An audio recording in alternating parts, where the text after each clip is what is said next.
Hey everyone, I finished watching the next Dino Thunder episode, Diva in Distress. This is an episode that as a kid I was kind of split about, and as an adult I'm still kind of split about it. There's some really good stuff in here, but then there's also just this was one of those Dino Thunder was a weird season for me, especially when I was younger, because this was the season I watched and it made me think, did I outgrow Power Rangers? Because I'm really not enjoying this. And looking back at it now, I'm thinking, no, it's just it does a lot of things that I don't like, or there's a lot of things in episodes that like really stand out to me as problems. Well, for most people, even if they see those things as problems, they don't bother them nearly as much as they do me, so whatever.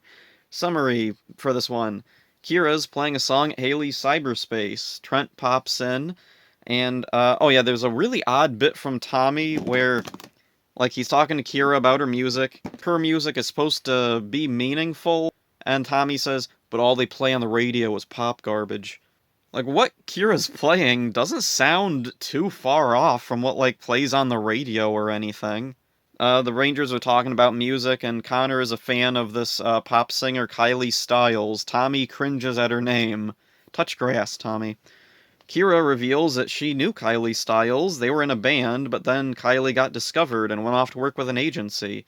And apparently their friendship didn't survive the shift. We don't see any of this, so I'm just taking her word for it. Their conversation is interrupted by someone walking in. Tommy recognizes them. He walks up to the guy and he's like, Anton Mercer. And Trent walks up and he's like, You know my dad? And Tommy's really confused, like, Your dad? And then the guy's explains, Yes, I adopted him. It's good to see you, Tommy. And Tommy's like, I thought you died in the explosion. And we get a flashback to the beginning of the season where Tommy's jumping off the island. There's that big explosion and the Tyranodrones are after him. Remember that cool thing? Well, this calls back to it, and that's cool. Nice continuity. So then Mercer says that he was lucky. He just never got around to checking up with Tommy to tell him he was okay. And Tommy whispers to him that the experiments are loose and that weird things are happening. And Mercer cuts him off, saying he'll try to meet him next week and they'll talk things over. He rushes off while Tommy stands there and has no idea what to think. And this doesn't really come back in the episode in a major way, at least not in a way that I noticed as a kid or even most fans noticed, I don't think. Kylie Styles is making an appearance at a nearby mall and the Rangers go to see her. Kylie recognizes Kira and Connor introduces himself and he specifies that his name is spelled with an ER. Huh. You know, I never actually bothered to figure out, like, find how he spelled his name. I've always just spelled it OR. Whatever. It's not really that important. Cassidy Cornell comes in to interview Kylie Styles, then meanwhile Mesagog and Elsa are making a plan to unleash a new monster. The monster is unleashed and, let's see, apparently it has a name, because I was looking up some pictures of it, and I saw, okay, oh, Donkey Vac, that's its name. It's kind of weird they make these monsters and then they don't bother giving them names. Like, I know that's kind of become a thing, but it's kind of weird that this early on in the series, none of the monsters have had names so far that aren't, like, main generals. So the monster attacks Kylie Styles and some civilians. It has a really weird ability.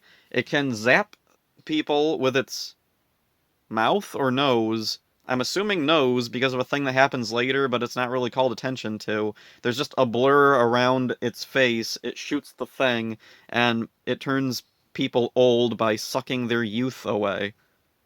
Okay, that's a unique ability.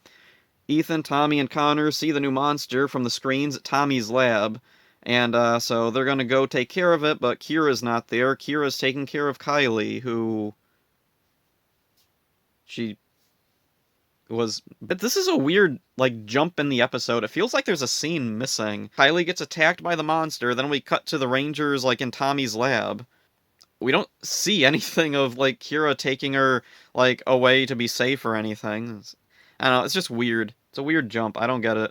So they morph, they go to stop the monster. Kylie's at the cyberspace cafe talking about how upset she is, that she looks too old, she can't perform like this, and Kira's morpher goes off, she's like, oh geez, I gotta go, and Kylie's like, no, stay with me, and so Kira's like, okay, and so she stays to keep her company and keep her calmed down, and Cassidy and Devin show up during the fight with the monster to try and interview the monster. It actually does work at first, which is weird. The Rangers are fighting the monster, but then as soon as Cassidy starts to interview it, they disappear, and the monster zaps Cassidy and Devin. They turn old, and then the fight resumes. Let's see. Tommy is fighting with Zeltrax. Zeltrax says, "Tommy, we have a score to settle," or something. And Tommy's like, "I don't know what you're talking about." And there's this goes on for a while, and they make it look like Zeltrax knows Tommy. Tommy doesn't know Zeltrax, even though I'm pretty sure in one of the past episodes, didn't Tommy already know Zeltrax's name before Zeltrax ever said his name? Like, maybe I'm wrong on that, but I seem to remember, like, Tommy just knew Zeltrax's name, and Zeltrax never, like, introduced himself or anything, so, like, what's going on here? Did Tommy just... I don't know, is stuff going on off-screen? Probably. Meanwhile, Cassidy and Devin make the best of their situation, and they try to scam a hot dog stand into giving them senior discounts.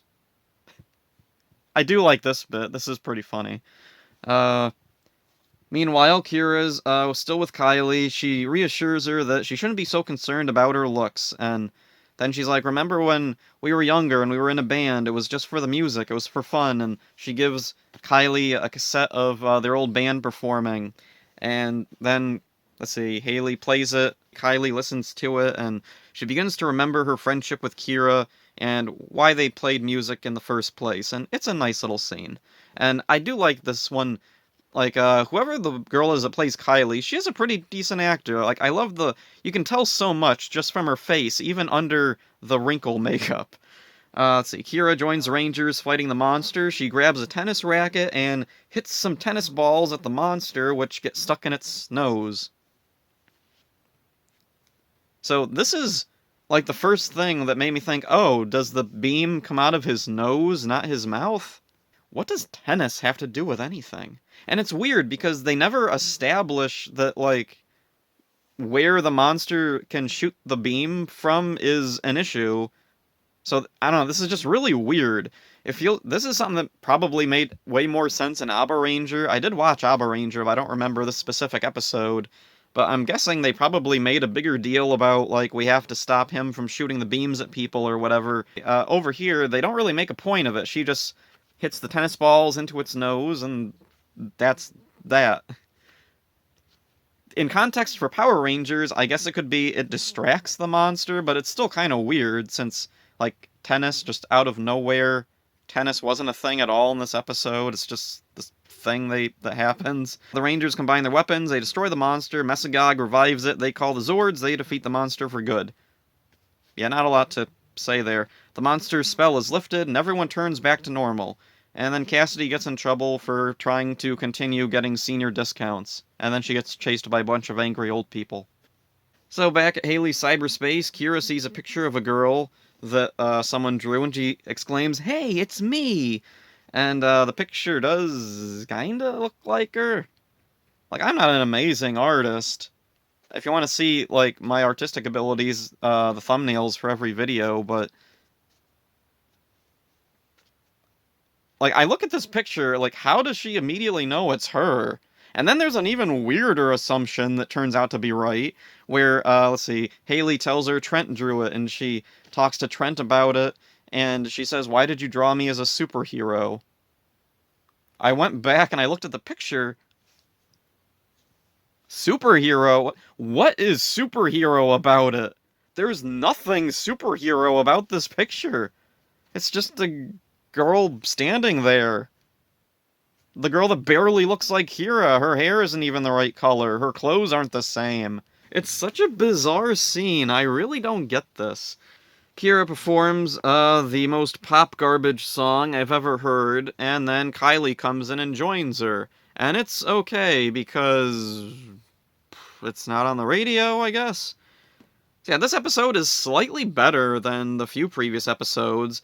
It's still not something I really like. It's not something I would probably want to watch if it wasn't Power Rangers. the weird thing with this episode is the whole thing with, like, this generic pop music is somehow more or less integrity than this generic pop song is a thing I see a lot in shows, and I never understand it. Like, I'm not a pop guy, I'm a punk guy. I'm not a pop music guy. I don't really know pop music, and so all the music in this episode just sounds the same to me.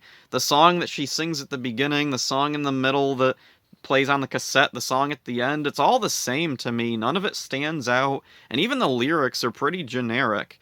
The song at the end, there's a vague message about friendship and being together, but even then, it doesn't really come across that well. And this whole thing made me think about My Little Pony did a plot very similar to this, where it was all about Applejack had a friend from her childhood. They used to play music together, and they grew apart. Her friend ended up becoming a really big pop star, and they go to a concert, and she does this whole song, and Applejack tries to reconnect with her, and the pony that was her friend doesn't really get friendship or whatever. She's all about success and being a big pop sensation, but then at the end, she begins to reconnect with Applejack and remember their friendship and remember why they played music together, and then she does a new song, which sounds pretty much the same to me. It's still pop. But the thing that makes that work a little bit better than this is we hear the two songs. We hear the song that is, like, supposedly the one that's bad because corporate whatever, then the second one that's supposedly good because it's about friendship. But there's a few things that make that one better. Because we hear both songs, we have like a comparison, and also both songs, it's not so much the music itself literally, it's more the lyrics. The first song is more, it's all about image, while the second song is about friendship.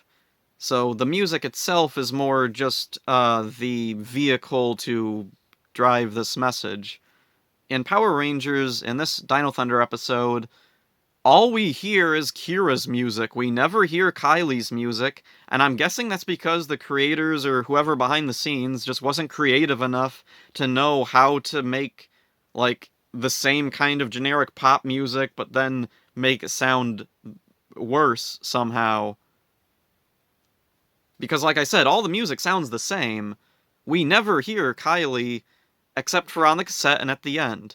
And we never hear what exactly the, like, bad pop corporate music was. Am I thinking too deep about this? I feel like I am. But, it's just a thing that annoys me because I don't get it. I don't get why someone would get so into this really bland, boring pop music that's just made to play in the background. Like, there's no feeling, there's no heart in it. It's like in School of Rock, and there's that scene where Jack Black is talking to the students, and he's talking about what it means, like, to do rock music, or really any kind of music. It starts with you feel something. You feel angry, you feel, like, really happy. You have some kind of really strong emotion, and that's why you make music. Music like this doesn't really feel like it comes from any emotion other than apathy.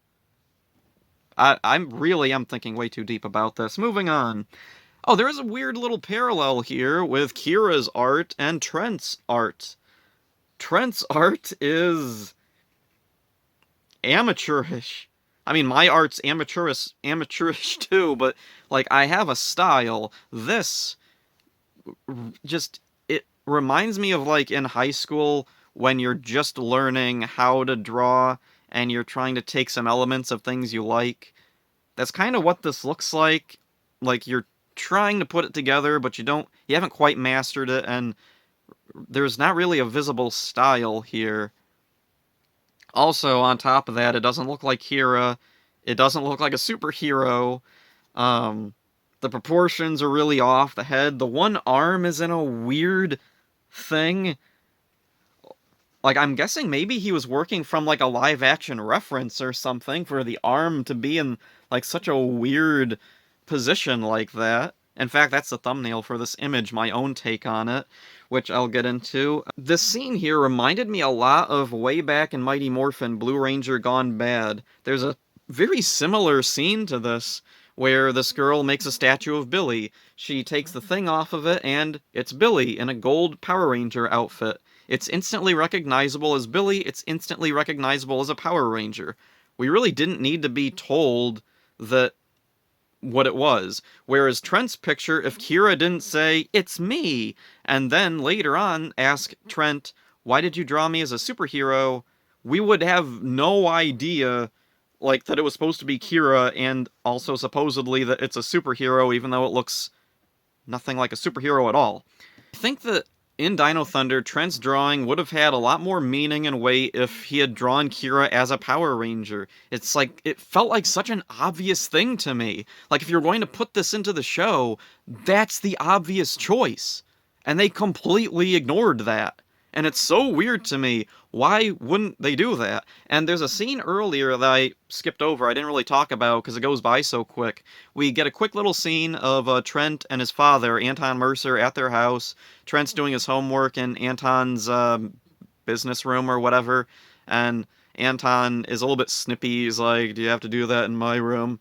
And Trent's like, "Hey, what was that guy at the cyberspace? How do you know my teacher?" And Anton Mercer's like, "Forget it. It's not important. It's in the past." And Trent's like, "All right." And then, like, I felt like that was possibly tying into Zeltrax and Tommy's thing at the end, where Zeltrax keeps saying that we have a score to settle. I will have my revenge. And Tommy's like, "I don't know who you are."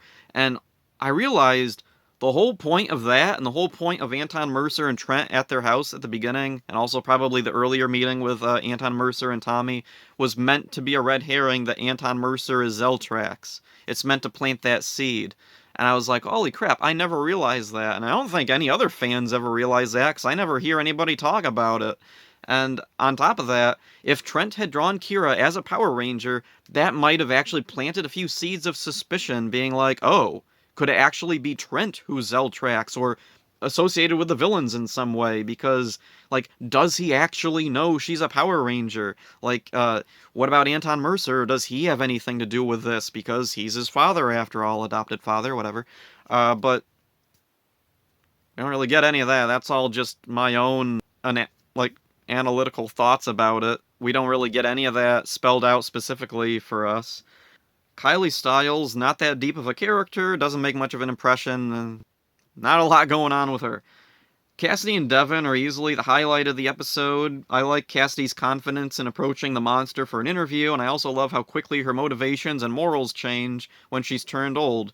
She just forgets about interviewing the monster and takes advantage of her situation, and it's an okay episode. There's some flaws, and I think one of the things that Dino Thunder really needed was, like, they needed, like, one more voice, like, at the script stage, maybe, to smooth things out a little bit. Like, the whole thing with Trent's drawing, it should have been of Kira as a ranger. As it is, it doesn't make any sense. It doesn't look like Kira. It doesn't look like a superhero. The two things it's supposed to be doing, and it can't really do either. Like, the only way it looks like Kira is if someone says it's Kira. Like, if someone says it's Kira, then I'm like, oh, okay, yeah, I see it. It's not dressed like Kira. The hair color's not right. The face looks kind of like Psylocke from X-Men. Yeah. And it's kind of similar to Back in Black, the last episode I watched, where Tommy has the Dino Thunder Morpher, he puts the gem in, it turns into the new Morpher for Dino Thunder, he can turn into the Black Ranger now.